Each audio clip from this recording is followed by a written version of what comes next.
Imagine this, the biggest sporting event on the planet, 2026 FIFA World Cup Final, billions of eyes locked on the screen, the stadium shaking, and then 7 men step onto that stage. Not a rock band, not a pop diva, not a legendary solo icon. 7 Korean men who once practiced in a cramped basement in Seoul, who survived on ramen and rejection letters, who were told, more than once, that they had no future in this industry. And yet, here they are. Center stage. World Cup Final. The most watched live event in human history. Now, you might be sitting there thinking, out of every artist on the planet, out of every superstar, every legend, every name that's been filling arenas for decades, why BTS? Why these 7? What did they have that no one else could offer? Was it the music? Was it the numbers? Was it something deeper, something political, cultural, something that FIFA saw that the rest of the world was still catching up to understand? Because let me tell you, this decision was not random. This was calculated. This was inevitable. And by the time we get to number 1, you'll understand exactly why. Let's count it down. Number 7.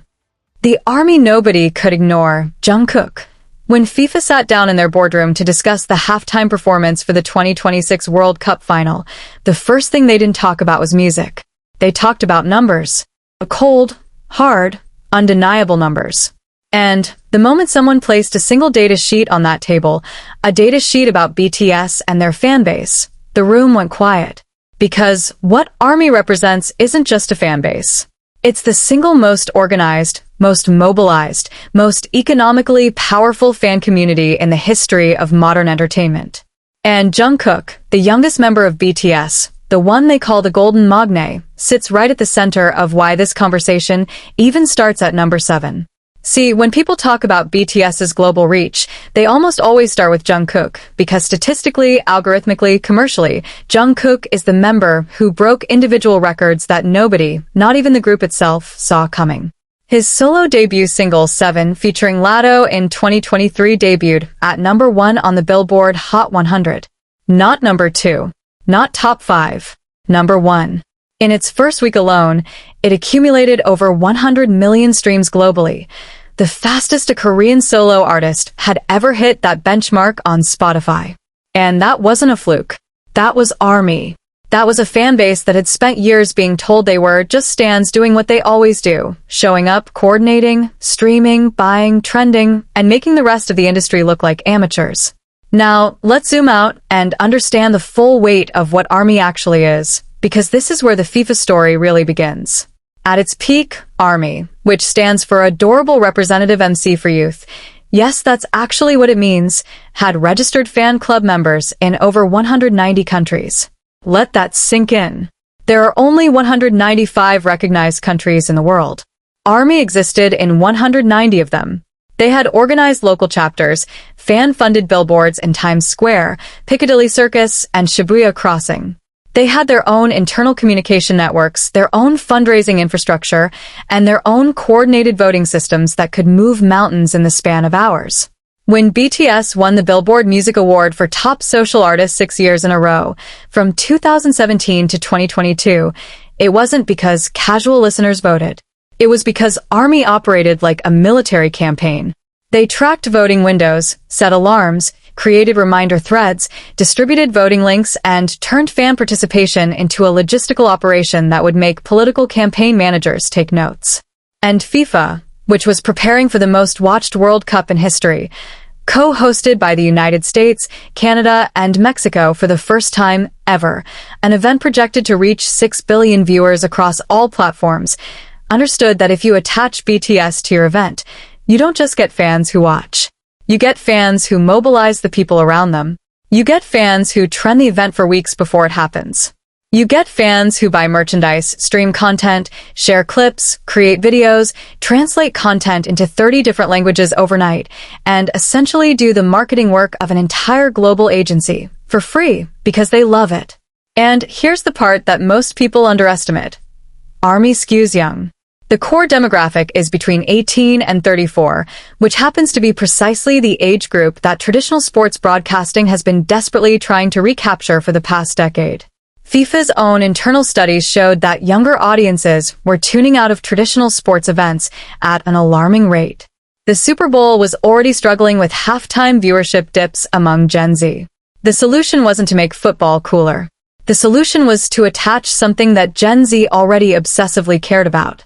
And in 2026, when you ask a 22-year-old in Brazil, a 19-year-old in Indonesia, a 25-year-old in Nigeria, or a 20-year-old in Germany who they would actually stop everything to watch perform live, BTS is still one of the first names that comes up.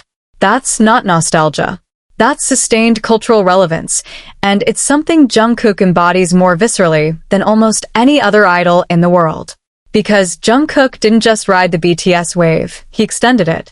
During the period when BTS members were completing their mandatory military service in South Korea, a process that began with Jimin in late 2022 and staggered across the group over the following years, many industry analysts predicted that the momentum would cool, that ARMY would scatter, that the individual members' solo projects would fragment the group's identity beyond repair.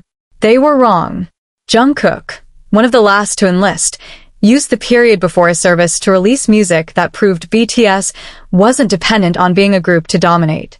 Standing Next to You, his R&B heavy track that drew direct comparisons to late-period Michael Jackson in its choreography and vocal production, became a global phenomenon. The music video crossed 200 million views faster than most full-group BTS releases had in their earlier years. It wasn't just fans watching.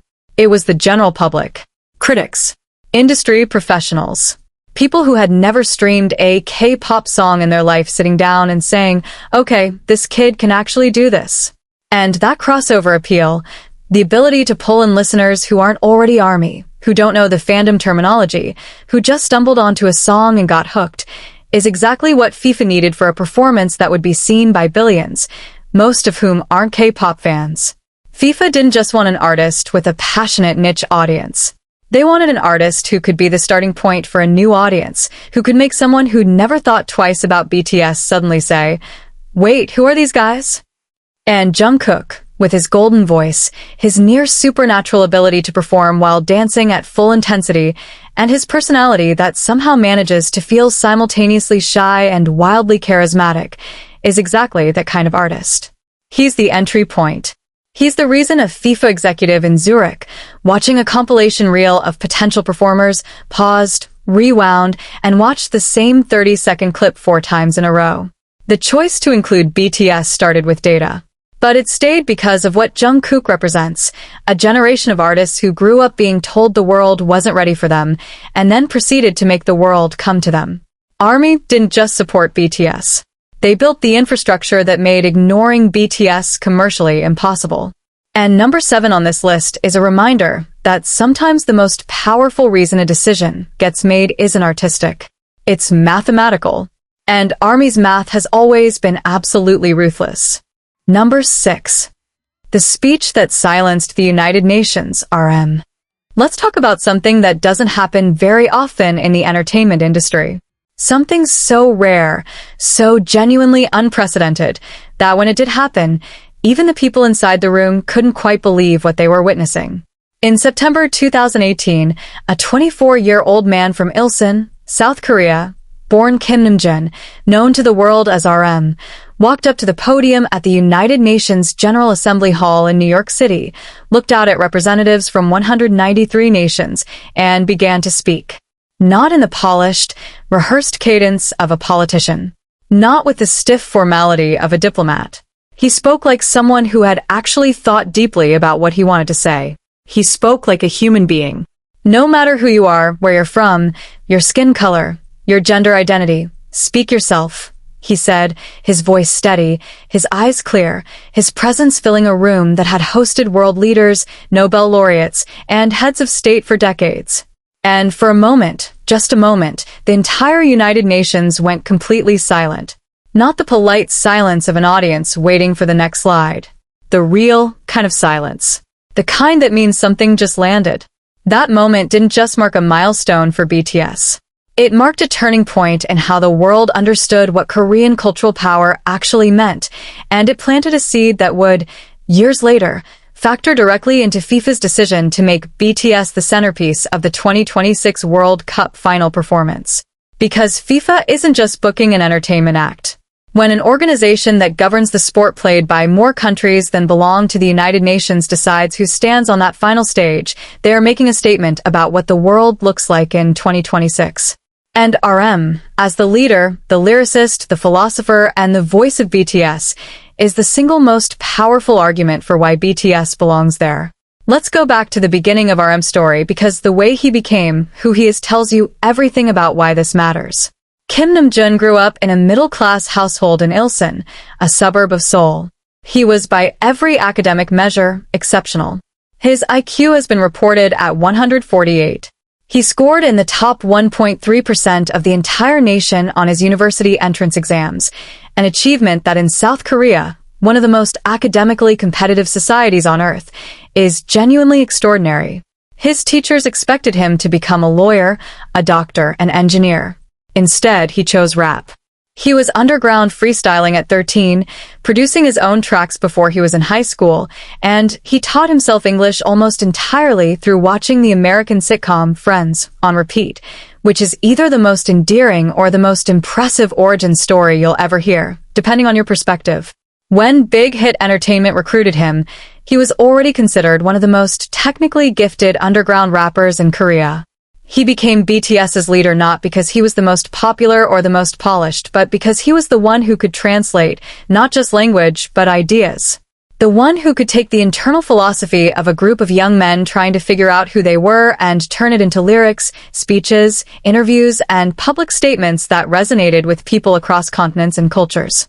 And that translation ability, that specific, rare, irreplaceable skill, is exactly what brought him to the UN twice, and what brought BTS to the World Cup final stage.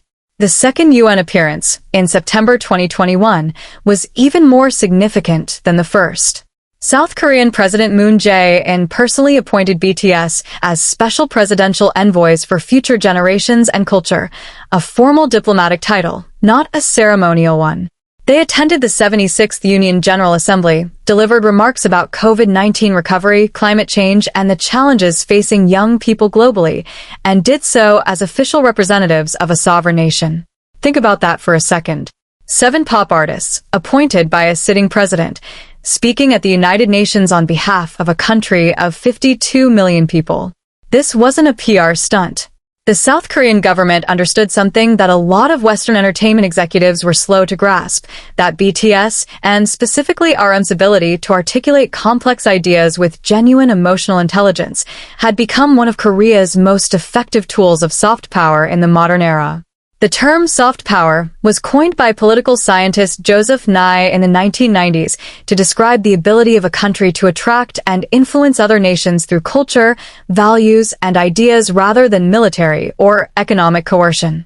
And by the early 2020s, South Korea had quietly become one of the most effective practitioners of soft power in the world, primarily through the Korean Wave, Hallyu, and BTS was its most powerful vehicle. Korean language enrollment in universities around the world spiked by record percentages every year BTS was active. Tourism to South Korea surged. Korean food, Korean skincare, Korean cinema, all of it rode a wave that BTS helped create and RM helped articulate. When Parasite won the Oscar for Best Picture in 2020, director Bong Joon-ho said something in his acceptance speech that became widely quoted. Once you overcome the 1-inch tall barrier of subtitles, you will be introduced to so many more amazing films. RM had been saying a version of that about Korean music for years, that the language barrier was never actually a barrier for people willing to feel something. And FIFA, preparing for a World Cup set in North America, understood that the 2026 tournament was happening in a geopolitical moment unlike any previous edition. The United States, Canada, and Mexico as co-hosts meant the event carried enormous diplomatic weight across the Western Hemisphere. The host cities included New York, Los Angeles, Dallas, Miami, Atlanta, Seattle, Boston, Kansas City, Philadelphia, San Francisco, cities with massive and incredibly diverse immigrant populations, cities where Korean American, Latino, African American, and Asian communities overlapped in complex, vibrant ways. FIFA needed a performer who wasn't just globally famous, but who carried genuine cross-cultural credibility. An artist whose presence on that stage would signal inclusion, dialogue, and the kind of cultural bridge building that the World Cup, at its best, is supposed to represent. RM, as both an artist and a diplomat, checked every single one of those boxes in a way that no other artist on the planet currently does. His solo album, Indigo, released in late 2022, was described by critics as one of the most intentionally crafted albums of the decade, a record that featured collaborations with Erykah Badu, Anderson .Paak, Mahalia, Eugene, and Paul Blanco, woven together with a thematic thread about identity, belonging, and the tension between who you were and who you're becoming. It debuted at number 2 on the Billboard 200, but the chart position almost felt beside the point. Indigo was the kind of album that people wrote essays about, that professors assigned in cultural studies courses, that found its way into conversations about art, language, and the human condition in spaces that had never previously intersected with K-pop. RM has a well-documented passion for visual art. He's been spotted at major museums and art fairs around the world, has spoken thoughtfully in interviews about specific artists and movements, and has even collaborated with art institutions on cultural projects. This is not a celebrity who visits museums for the photo opportunity. This is a man who goes to MoMA, the Tate, the National Museum of Modern and Contemporary Art in Seoul, and spends hours walking alone, thinking. That depth, that sincere, unperformed intellectual curiosity is part of what makes RM uniquely suited to represent BTS at an event of this magnitude. Because the World Cup Final isn't just a concert, it's a statement.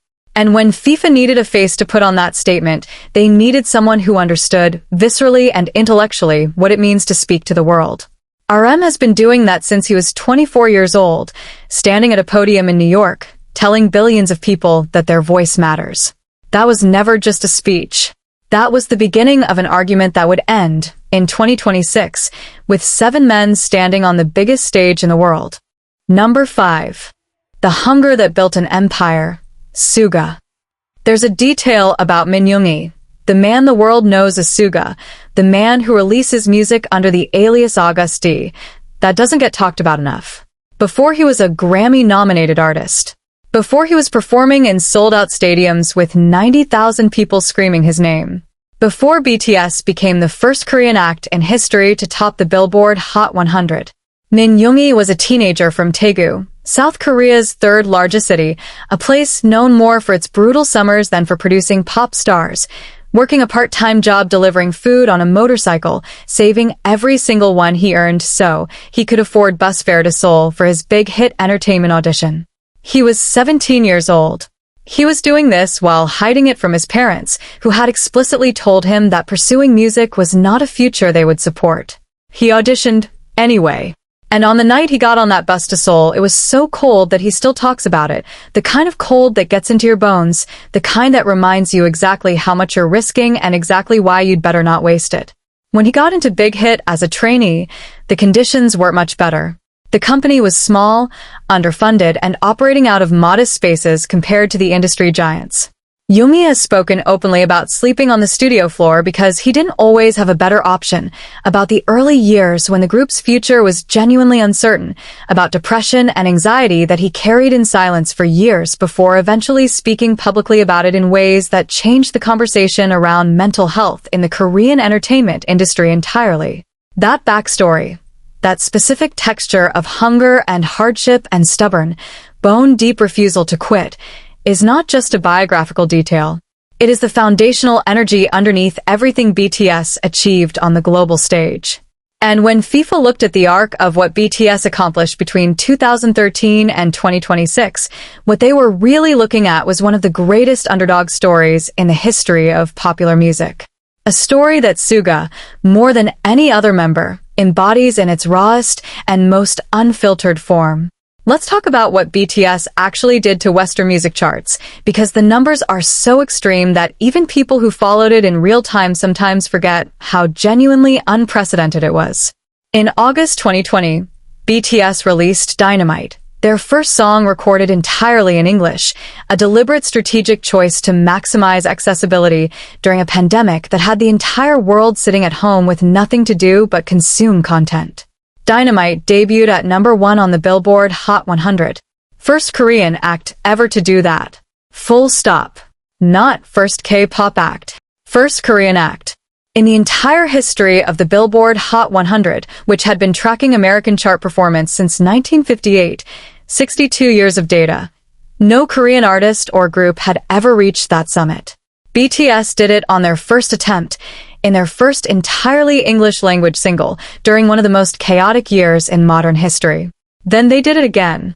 Butter in 2021 hit #1 and stayed there for 10 consecutive weeks, one of the longest runs at the top of the Hot 100 in years, during a period when competition from artists like Olivia Rodrigo, Doja Cat, and Drake was as fierce as it had ever been. Permission to Dance hit #1 the same year, making BTS the first act since the Beatles to have their first 3 #1 songs on the Hot 100 be consecutive. Let that comparison land for a moment. The Beatles, the most culturally significant Western pop group in the history of recorded music. BTS is being compared to the Beatles not as hyperbole, but as a statistically accurate chart analogy. That's the scale of what happened. And Suga, as one of BTS's primary producers and songwriters, had his hands in the architecture of that achievement in ways that the casual listener might not immediately see. Because Suga isn't just a rapper. He's a producer who started making beats on a second-hand keyboard before he was in high school, who has spoken in interviews about studying the technical elements of music production the way other kids studied math. His mixtapes, Augusti in 2016 and D2 in 2020, both released for free on SoundCloud, are widely regarded as two of the most lyrically and musically dense projects to come out of the K-pop space. Daechwita, the lead single from D2, fused traditional Korean court music with trap production in a way that shouldn't have worked and was absolutely electrifying. The music video, shot in period costume with imagery directly referencing Joseon dynasty aesthetics, became a cultural moment in itself. 200 million views. Millions of new listeners discovering BTS through a door they never expected to walk through. His full solo album, D-Day, in 2023, released under the Augusti name, was a different kind of statement entirely. It debuted at #2 on the Billboard 200, sold out arena tours across the United States and Asia, and was reviewed by outlets like Rolling Stone, Pitchfork, and The Guardian with a kind of critical seriousness usually reserved for artists who've spent decades building credibility. The tour itself was a revelation for people who'd only ever thought of Suga as the quieter, more reserved member sitting at the end of the BTS performance lineup. On stage alone, he was ferocious. Not in a high-energy, jumping-around way, in the way that a person who has spent their entire life compressing something enormous inside themselves and finally letting it out on stage is ferocious. The Grammy nominations deserve their own moment in this narrative. BTS received their first Grammy nomination at the 64th Grammy Awards in 2022 in the Best Pop Duo/Group Performance category for Butter. They performed at the ceremony, one of the most watched Grammy performances in years, a spy thriller-themed set that reminded everyone in the room and watching at home that these men are not just musicians, they are performers in the fullest and most complete sense of that word. They didn't win. They lost to Doja Cat featuring SCA's Kiss Me More, but the nomination itself sent shockwaves through the industry because it forced a conversation that the Recording Academy had been avoiding for years. Why had it taken this long? When Butter sold faster in its first day than almost any single in Spotify history, when BTS was consistently the most streamed, most searched, most talked about act in the world across multiple consecutive years, the Grammy exclusion had started to look less like an oversight and more like institutional resistance. The nomination was a crack in that wall. And in the years that followed, as individual BTS members released solo work that continued to stack critical acclaim and commercial performance, the conversation only intensified. FIFA, watching all of this from the outside, saw something that the music industry was sometimes too close to clearly see. BTS didn't just break records. They changed what records were possible. They expanded the ceiling of what a non-English language act could achieve in markets that had historically been closed to them, and they did it not by abandoning who they were, but by being so spectacularly good at being themselves that the market had no choice but to adapt. And at the center of that hunger, that refusal to accept a ceiling, that grind-first mentality that started on a cold night in Daegu and never really stopped, is Min Yoongi, the kid who slept on a studio floor and turned that into a Grammy stage. The artist who told his fans in his music, in explicit, unflinching, sometimes painful detail, that the cost of a dream is real, that the weight of it is real, but that it's worth carrying. That message, broadcast at the 2026 World Cup Final to 6 billion people across every corner of the earth, is worth more than any marketing budget FIFA could have spent. Because it's true, and the whole world can feel it. Number 4. The one who came back from silence, Jimin. On December 13, 2022, something happened outside the Yongkyeon County Military Training Center in South Korea that had never quite happened before in the country's history. Thousands of fans gathered in the cold, not to attend a concert, not to see a red carpet, not to witness any kind of scheduled public event. They gathered simply to watch a man they loved walk through a gate and disappear. Kim Seokjin, the eldest member of BTS, the one they called Jimin, the one who had spent the better part of a decade making people laugh harder than they expected and cry in ways they weren't prepared for, was reporting for mandatory military service in the Republic of Korea Army. He waved goodbye to the crowd. He smiled, that wide, open smile that Army has always said is one of the most genuinely comforting things in the world to look at. And then he walked through the gate. And for the first time since BTS had become the most talked about act on the planet, one of its 7 voices went completely silent. What followed was a period that tested Army in ways that even the group's most difficult early years hadn't. The staggered military enlistments, mandatory for all male South Korean citizens, typically lasting 18 to 21 months, meant that BTS as a complete 7-member unit was going to be unavailable for an extended period. Each member would enlist and discharge at different times, creating a staggered absence that stretched across years. Jimin went first. And the reason number 4 belongs to him isn't just about his personal story, as powerful as that story is.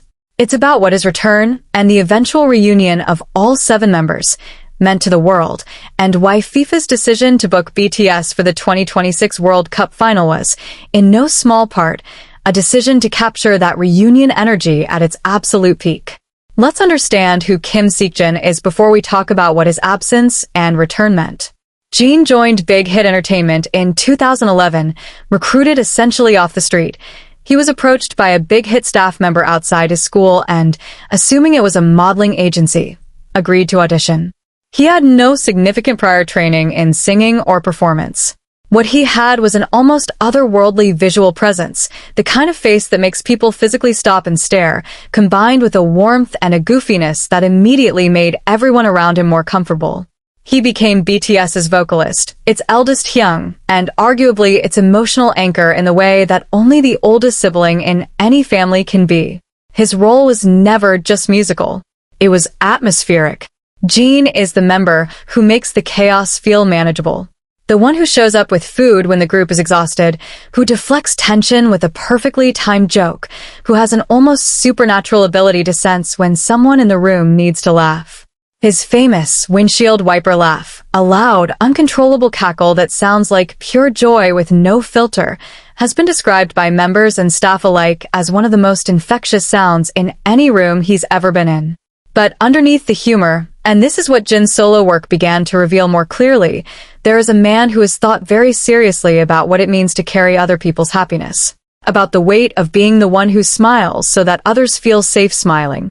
His solo song, Awake, from BTS's 2016 album Wings, is a 6-minute meditation on inadequacy and persistence, about being the member who feels like he's not as naturally gifted as the others, who has to work twice as hard for half the natural talent, and who does it anyway because the love is real. In a group known for emotional honesty in its music, Awake is one of the most quietly devastating things any of them has ever recorded.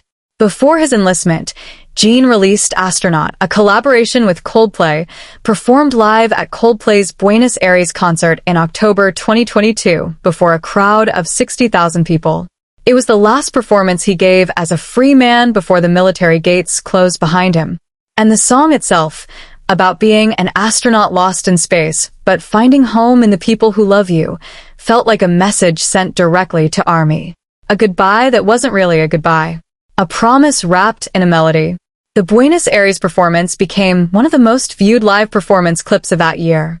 Chris Martin, one of the most accomplished musicians of his generation, stood next to Jin on that stage and genuinely looked like he was having one of the best nights of his life.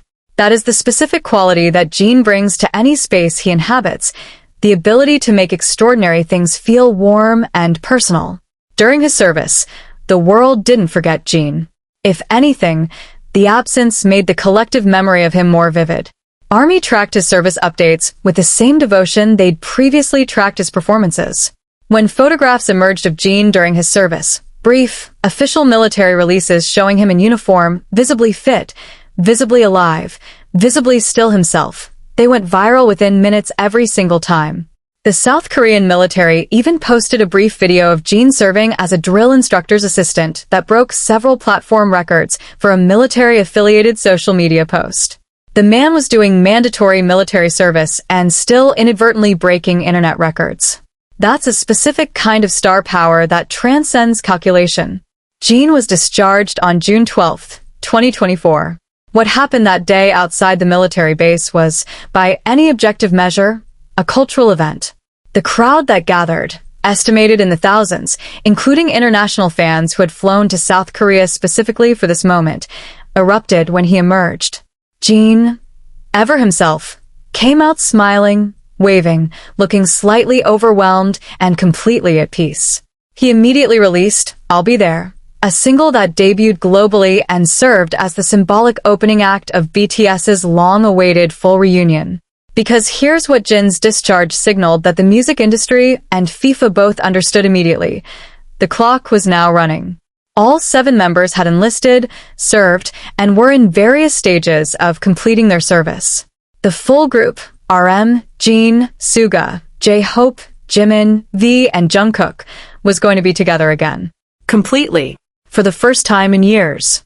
And the reunion of BTS as a complete unit, after a period of mandatory separation that had been publicly documented and emotionally processed by hundreds of millions of people worldwide, was not just a music industry event. It was a cultural event of a magnitude that doesn't have many modern parallels. Think about the specific emotional architecture of what fans had experienced. They had watched these 7 men, who had given years of their lives to music and to each other, be separated by a law that applies to every Korean man regardless of fame or circumstance. They had watched the individual members, each of them, show up for their country, do what was asked of them without complaint, and then return. There is something profoundly moving about that story when you see it in full. It isn't the story of celebrities who tried to avoid obligation. It's the story of men who accepted their responsibility, who served, and who came back. And coming back together after that kind of shared experience, that specific combination of sacrifice, separation, and reunion creates a bond that an audience can feel. Not just see. Feel. When BTS stood together on stage for the first time as a complete group in 2025, the emotional response from audiences worldwide was described by journalists who covered it as unlike anything they'd witnessed at a live event. People were crying. Not just fans. People who had never been to a BTS concert, who had wandered into the broadcast coverage, who had stumbled onto the live stream, they were crying. Because the story was universal. The story of people who love each other being separated by forces outside their control, and then finding their way back. FIFA understood that putting that story on the World Cup Final stage in 2026, letting 6 billion people watch the reunion reach its most magnificent expression, was not just booking a performance. It was giving the world a moment. The kind of moment that sporting events at their greatest have always been about. Not just who wins, but what it means to show up, to endure, and to return. Number 3. The stage that was never too big, J-Hope. On July 31st, 2022, Jung Hoseok, known to the world as J-Hope, walked out onto the Grant Park main stage at Lollapalooza in Chicago, looked out at an audience of 70,000 people, and made history. Not the kind of history that gets footnoted in a music trivia article. The kind that gets remembered. He was the first Korean act in the 31-year history of Lollapalooza to headline the festival. The main stage. Sunday night. The closing slot. The position that had previously been held by Metallica, Red Hot Chili Peppers, Eminem, Arcade Fire, Radiohead, Lady Gaga, and Kendrick Lamar. And J-Hope, a man who had started his artistic life as a street dancer in Gwangju, a mid-sized city in the south of South Korea, performing in a crew called Neuron before he was even a teenager, filled that stage like it had been built for him specifically. The performance was streamed live on YouTube and peaked at over 1.6 million concurrent viewers, the most watched Lollapalooza live stream in the festival's history at that point.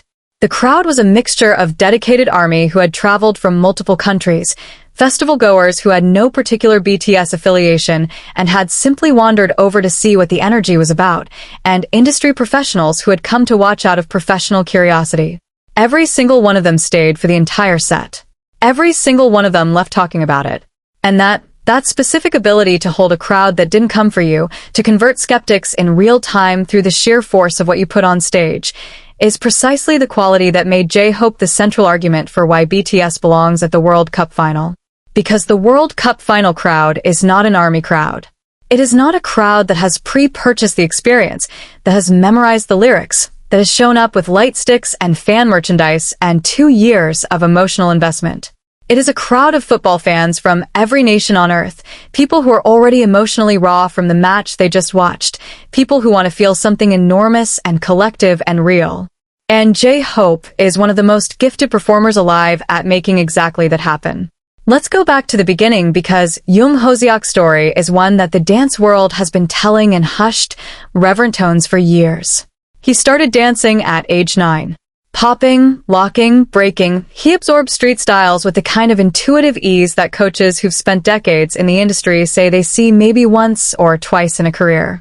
He joined the crew Neuron in Gwangju as a preteen, competing in local and regional competitions, building a reputation in the underground dance scene before he was old enough to have a mobile phone plan.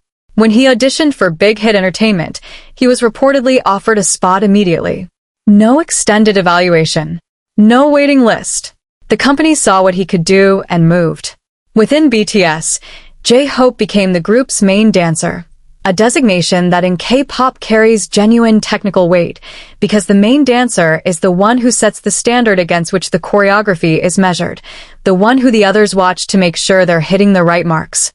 But beyond the technical role, J-Hope became something else that's harder to categorize but impossible to miss on stage: the group's pulse. He is the member who, when the cameras cut to him mid-performance, invariably makes the entire screen brighter. Not metaphorically. Literally. There is a quality to his physicality and performance, a combination of precision, joy, and an almost reckless commitment to being fully present in every single moment that registers visually even on a thumbnail. Directors who have worked on BTS concert films have spoken about the specific challenge of cutting away from J-Hope because no matter what else is happening on stage, the camera always wants to go back to him. His solo career took a turn that the industry genuinely did not see coming. Jack in the Box, released in July 2022, the same month as Lollapalooza, was not the sunny, high-energy J-Hope that casual observers expected. It was dark, conceptually heavy, thematically rooted in the mythology of Pandora's box and structured around the idea of releasing everything ugly and complicated that a person spends years trying to keep contained. Tracks like Arson and More were aggressive, lyrically dense, and sonically challenging in ways that pushed well outside the comfort zone of mainstream pop production. The album was a deliberate artistic statement.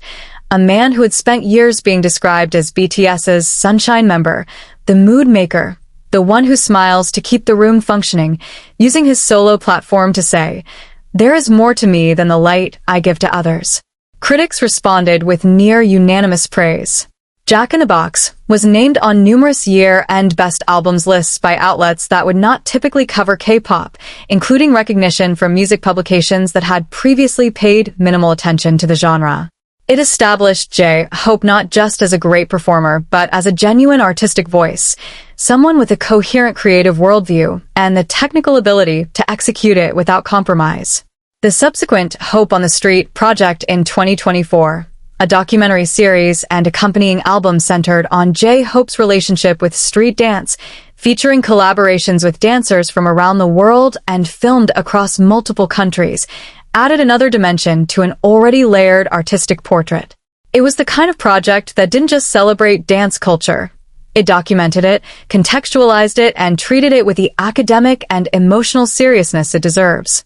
The series was watched by millions and introduced audiences to street dance history and global dance communities in a way that felt genuinely illuminating rather than exploitative. Now set all of that against the context of what BTS's live performances actually are, because this is where J-Hope's role at the World Cup Final becomes structurally irreplaceable. BTS's concert productions, the Love Yourself World Tour, the Map of the Soul Tour, which was tragically cancelled due to COVID-19 but had sold out every single date globally in minutes, the Permission to Dance on Stage concerts, are not pop concerts in the traditional sense. They are large-scale theatrical productions that happen to feature live music.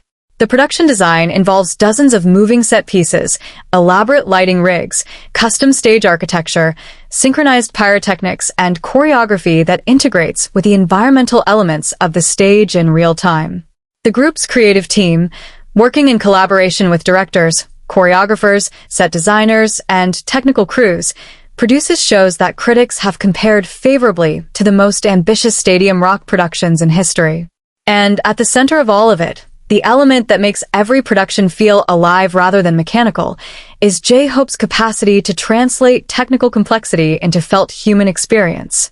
He is the member who understands instinctively where the camera is, what the audience in the upper tier of a 90,000-seat stadium needs to see to feel included, how to make a moment that was designed on paper actually breathe when a real crowd is watching it. Before his own military enlistment, which he completed in full, serving as a social service worker, a path available for those with certain qualifications, J-Hope had laid the groundwork for what a BTS member could accomplish independently on the world's biggest stages. His Lollapalooza set proved something specific and important, that the group's live performance power didn't dissolve when you removed 6 of the 7 members. It concentrated, because each of them carries the whole of what BTS is somewhere inside them, and J-Hope's version of that wholeness is joy weaponized into art. The Gwangju kid who popped and locked on street corners, who made it to the main stage at Lollapalooza, who made 70,000 strangers feel like they were at the best party of their lives. That kid is going to stand at the World Cup Final in 2026 in front of 6 billion people. And he will make every single one of them feel exactly what he has always made every crowd feel, that this moment, right now, this exact moment, is the one you will remember for the rest of your life. FIFA didn't just need performers. They needed someone who could make 6 billion people, watching from living rooms and stadiums and bars and phones across 200 countries, feel like they were all in the same room together. That is the rarest skill in live performance. And J-Hope has been doing it since he was 9 years old on a street corner in Gwangju, and the world just kept getting bigger around him. Number 2. The reason billions felt something real, Jimin. There is a moment from BTS's 2019 Love Yourself, Speak Yourself concert at Wembley Stadium that people who were there, all 90,000 of them, still talk about. Not because of the pyrotechnics, not because of the set design, not because of the flawless choreography that somehow looked effortless at full stadium scale. They talk about it because of Jimin. Because at a specific moment in the set, during a song that had been performed hundreds of times before, Park Jimin looked out at the crowd, and something in his face changed. And the entire stadium, 90,000 human beings who had come from dozens of countries, who spoke different languages, who had different reasons for being there, felt it simultaneously. There are concert videos on YouTube, shot from different angles, from different sections of the stadium, and in every single one you can see the same thing happen. The crowd gets quieter. Not silent. Quieter. The way a room gets quiet when something true is being said. That quality, that ability to transmit genuine emotion across an arena, across a screen, across a language barrier, across an ocean, is the rarest thing in performance. And it is the thing that Park Jimin does more naturally, more consistently, and more devastatingly than almost anyone else alive. It is also, in the most precise and meaningful sense, the reason why the 2026 World Cup Final needed BTS on its stage. Because FIFA had numbers. FIFA had cultural arguments and diplomatic rationale and fanbase data and chart statistics. What FIFA also needed, what every global event at this scale ultimately needs, is a performer who can make 6 billion individual people feel, for 3 to 5 minutes, that the song being performed was written specifically for them. That is not a skill you can manufacture. That is not something a streaming algorithm can measure. That is Park Jimin. Let's go back to where this began, because Jimin's path into BTS is the one that most clearly illustrates the relationship between discipline and emotion that defines everything he does. He grew up in Busan, South Korea's second city, a port town with a reputation for producing people with a particular kind of toughness and warmth that Busan natives wear like a badge. He studied contemporary dance at Busan Arts High School, where he was, by multiple teachers' accounts, genuinely exceptional, not just technically proficient, but expressive in a way that contemporary dance specifically prizes above almost everything else. Contemporary dance, unlike ballet or hip-hop, is fundamentally about emotional communication through movement. You can have perfect technique and be completely invisible on a contemporary stage if you can't make the audience feel something. Jimin made audiences feel everything. When he transferred to Seoul to train at Big Hit Entertainment, he was already carrying a level of physical artistry that set him apart. But what distinguished him within BTS, and what became his defining characteristic across a decade of global performances, was his perfectionism. The stories are legendary within the industry and within the BTS fandom. Jimin was the member who stayed in the practice room after everyone else had gone home. Not occasionally. Consistently. Members have spoken in interviews about arriving at the Big Hit building early in the morning and finding that Jimin had never left, that he had been there through the night, running through a section of choreography that no one else felt needed further work, because he felt it needed further work. This wasn't neurotic compulsion. It was a specific, deeply held belief that the people in the audience, whoever they were, wherever they had come from, however much they had given to be there, deserved his absolute best. Every single time. No exceptions.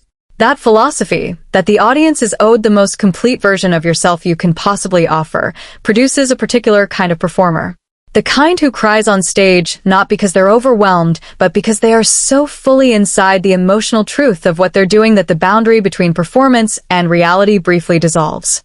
Jimin is famous, within the BTS world, for this. For performances of certain songs, particularly Serendipity, his solo track that opens multiple concert sets, or Filter, which is essentially a full theatrical character study compressed into 4 minutes of choreography, where he reaches a level of emotional commitment that visibly moves not just the audience, but the other members watching from the stage. There are concert films where you can see RM or V or Jungkook watching Jimin mid-performance with expressions that are somewhere between admiration and something closer to awe. From a technical standpoint, Jimin is categorized within BTS as the main dancer alongside J-Hope, but his approach to dance is fundamentally different from J-Hope's. Where J-Hope is precision and energy, Jimin is fluidity and intention. He has a background-informed ability to use his entire body, not just his limbs but his weight, his breath, his gaze, as expressive instruments. Dance critics who have reviewed BTS concert films specifically cite Jimin as a performer whose physicality tells a story even when the music stops. His solo career added critical and commercial dimensions to what was already an extraordinary performance legacy. Face, released in March 2023 as his first official solo mini-album, was a project about the experience of having your identity publicly constructed and then feeling the weight of that construction pressing in on who you actually are.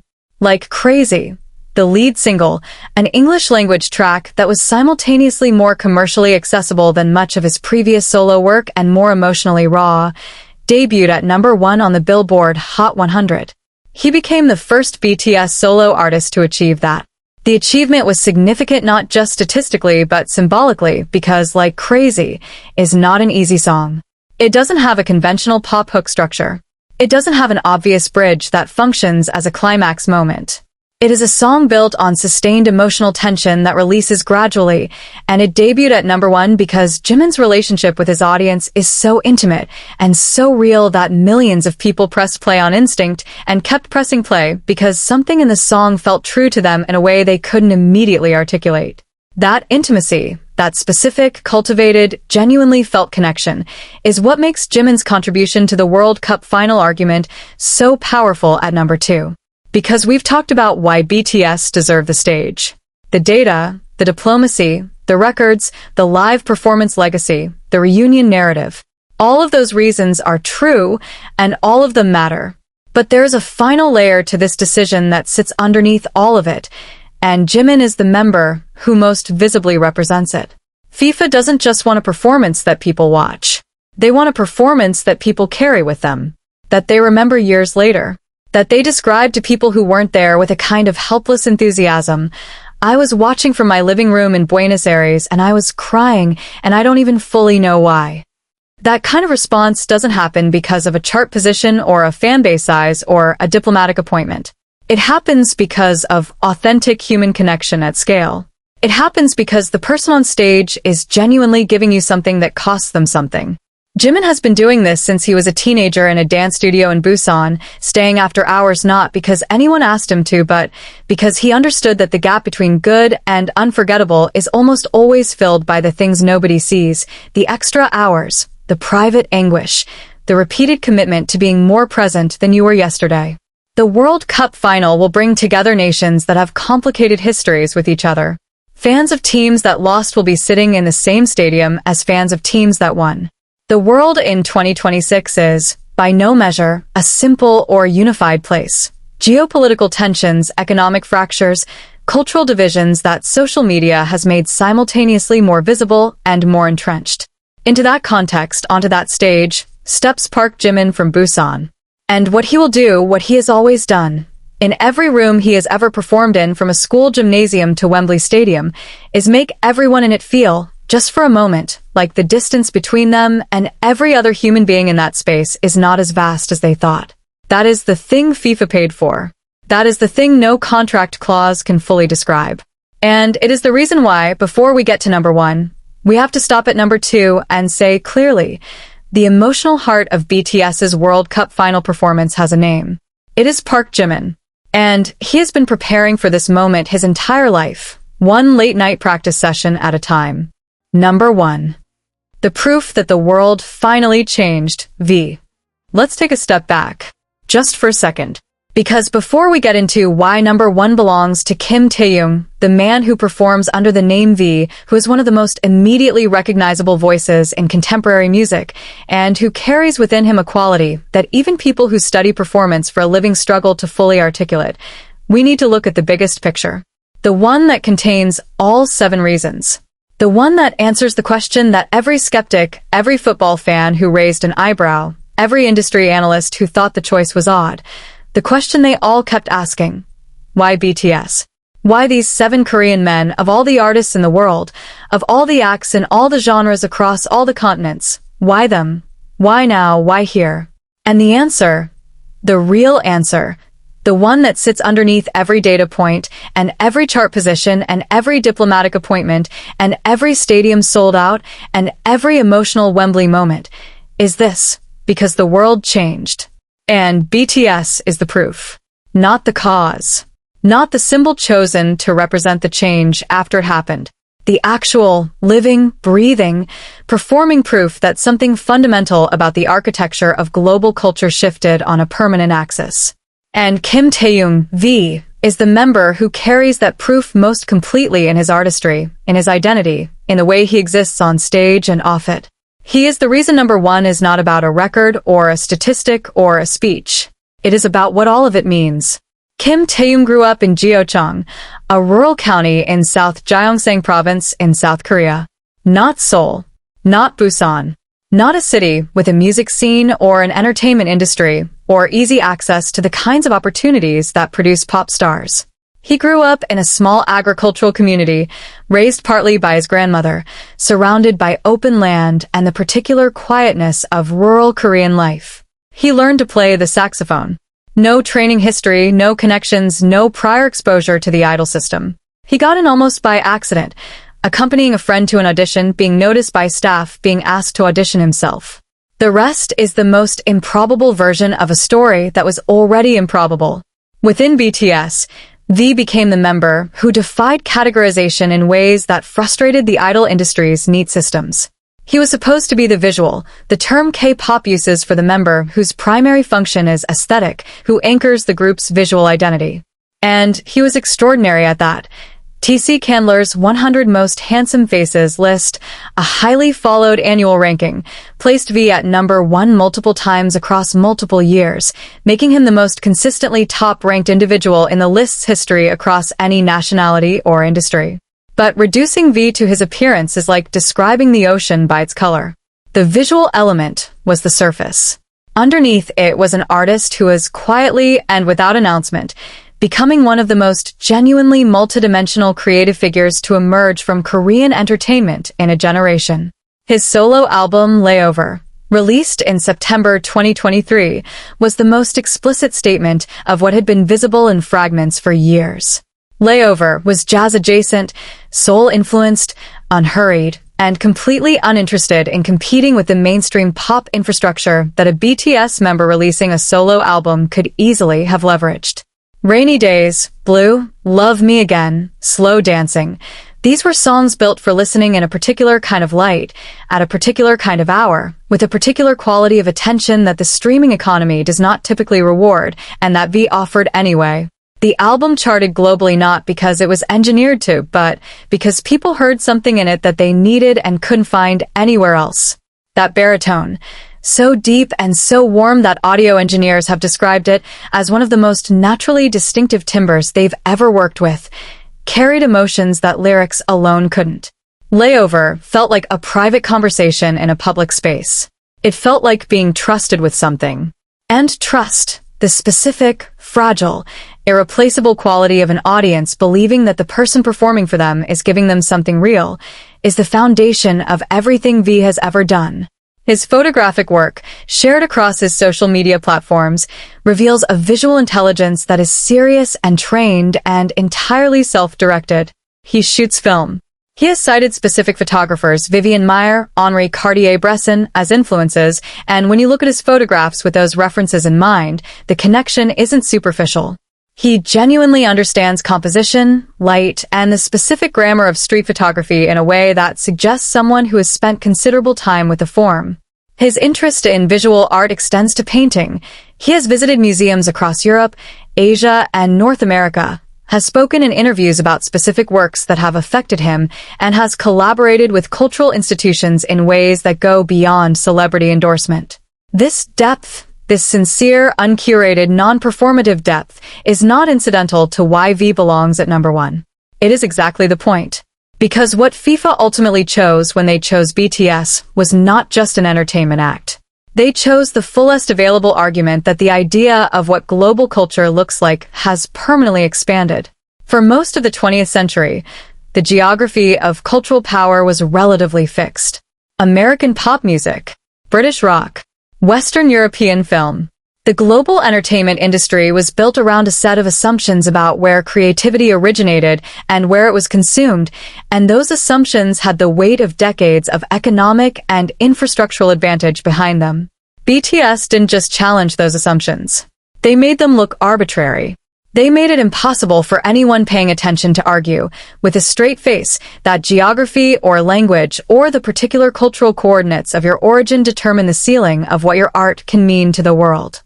When V stands on the World Cup Final stage in 2026, a man from Gyeocheong, South Gyeongsang Province, who grew up listening to the saxophone and looking at the sky, and performs for 6 billion people across every continent, what is actually happening is this. The world is looking at itself and recognizing that it is larger than it thought. That beauty and genius and the ability to move human beings across every boundary that supposedly separates them, these things do not belong to any one place. They never did. BTS just proved it loudly enough that the whole world had to listen. South Korea's trajectory over the past 70 years is one of the most compressed and extraordinary national stories in modern history. A nation devastated by war in 1950, split in half, left with almost nothing, that within 2 generations became a global leader in technology, manufacturing, cinema, food, fashion, and music. So here we are. We've counted down from 7 to 1. We've talked about ARMY, the most powerful fan infrastructure in the history of popular music, driven by Jungkook, the golden magne who proved a Korean solo artist could sit at the top of the Billboard Hot 100 without asking permission. We talked about RM, the self-taught English speaker from Ilsan who stood at the United Nations podium twice and made the world's most powerful room go quiet with nothing but the truth. We talked about Suga, the kid from Taehyung who slept on a studio floor, who worked a delivery job to afford bus fare to an audition, who turned every gram of that hunger into music that broke records nobody thought were breakable.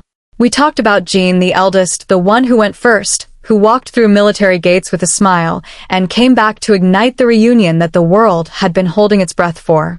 We talked about J-Hope, the Gwangju street dancer who headlined Lollapalooza and made 70,000 strangers feel like they were at the best party of their lives. We talked about Jimin, the perfectionist from Busan who stays after every rehearsal, who cries on stage not out of weakness but because he is so completely inside the truth of what he is doing that the feeling overflows. And we talked about V, the man from Gyeochang, who became the proof that geography was never the point. 7 reasons. 7 men. One answer to a question the world kept asking. When FIFA sat in that boardroom and made the call, when they chose the act that would stand on the biggest stage in human entertainment history, they didn't just choose a performance. They chose a statement about what the world looks like now, about who gets to stand at the center of it, about what it means when 7 human beings refuse, consistently for over a decade, against every industry pressure and cultural barrier and logistical impossibility, to be anything other than exactly what they are. BTS was chosen because they earned it, because they built something real over years that felt impossible, because their story from that cramped basement in Seoul to the 2026 World Cup Final stage is the greatest underdog story in modern music history. And because the best answer to the question, why them, is the one you feel before you can explain it. That feeling is BTS. That feeling is what 6 billion people are about to experience. This has been your countdown. 7 reasons BTS was chosen to perform at the 2026 World Cup Final. Thank you for watching until the end. And if you felt something, that means it was real. See you on the next one.